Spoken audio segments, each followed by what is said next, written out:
You ask Tiger to solve. This deals with linear equations with one unknown. The final result is x equals 147/20. Let's solve it step by step.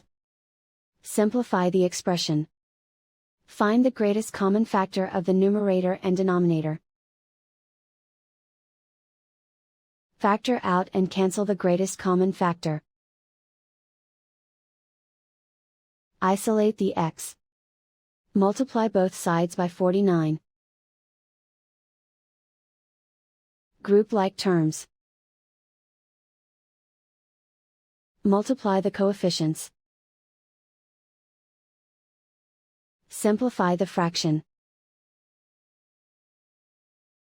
Multiply the fractions.